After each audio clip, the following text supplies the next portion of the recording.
Sabi niya. It's not matigas and it's not masarap. Another unsuccessful human-made. Okay, dito tayo sa Mango Serafina. Oh, dikit-dikit. Kain na kami.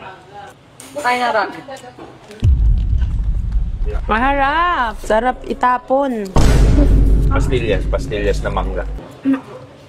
Hindi naman siya lasang mangga. Okay, this is the mango scotch. Pag sinay niya, hindi masarap na pa. Parang plastic. Nagtitrip kayo mga taga-Gimaras.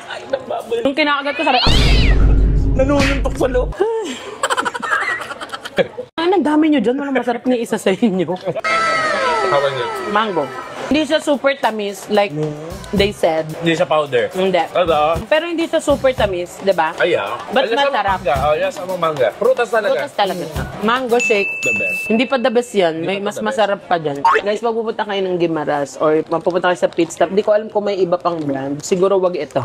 Talaga, walang masarap. Masarap na brand. Ayan, kisaran nyo ang unhygienic Hindi naman na dyan yung restaurahan. Hindi. Oo, man. Yung vibes niya, parang ang dumi. Yung